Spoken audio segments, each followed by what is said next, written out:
اے مسلمان عورت بطول بن جا، زہرا بن جا، اور اس عصر سے پنہا ہو جا، چھپ جا، علیحدہ ہو جا، تاکہ تیرے آغوش میں حسین جیسا بچہ پیدا ہو۔ گھر کی چار دیواری، وقرن فی بیوتکن ولا تبرجن تبرج الجاہلیت الاولی، قرار پکڑو اپنے گھروں میں، وقار کے ساتھ رہو، ٹھہری رہو اپنے گھروں میں، اور بند سمر کر باہر نہ نکلو جیسے کہ تم جاہلیت کے دور میں نکلتی تھی۔ اس کو ہمارے ماڈرن لوگ کہہ دیتے ہیں یہ تو صرف ازواج مطہرات کے لیے تھا، اس سے بڑی جہالت کوئی نہیں ہو سکتی۔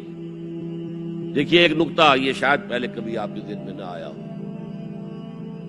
ازواج مطہرات سے خاص کیوں خطاب کیا گیا؟ اس کی وجہ ہے مردوں کی ہر حیثیت کے لیے اسوہ ہے محمد صلی اللہ علیہ وسلم۔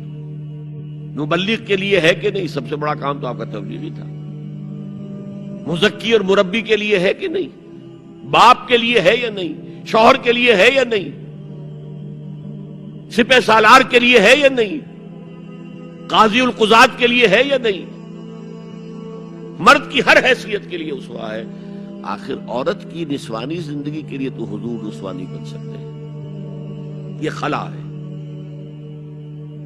مرد کے لیے کامل اسوہ، عورت کے لیے بھی اسوہ، لیکن اس کی خاص نسوانی زندگی کے لیے اسوہ نہیں۔ اس خلا کو پر کیا ازواج مطہرات سے۔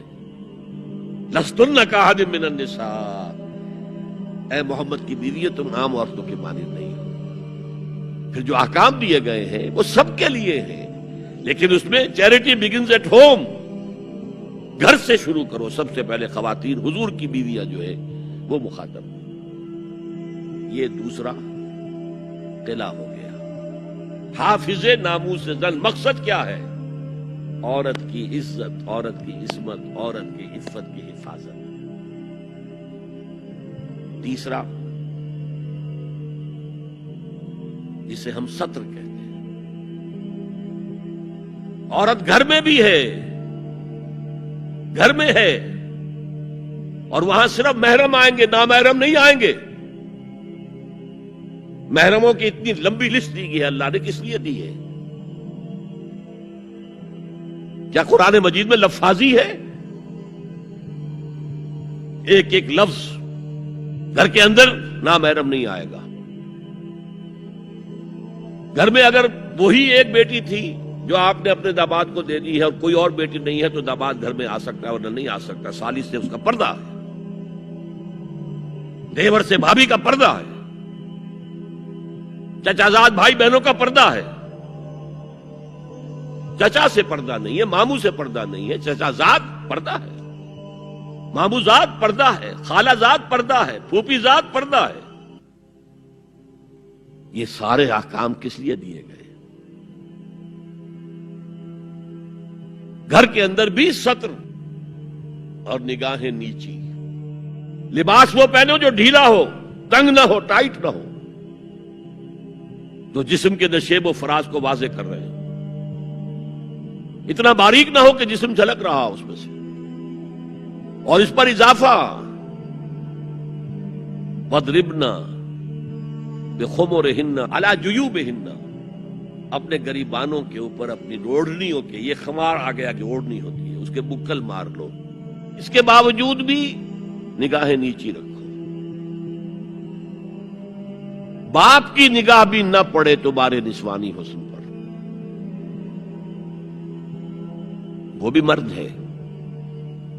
بھائی کی نگاہ نہ پڑے۔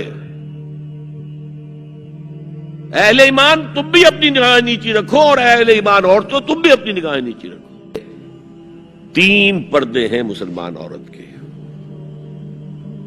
جس کو آج بالکل ختم کرنے پر مغرب تلا ہوا ہے،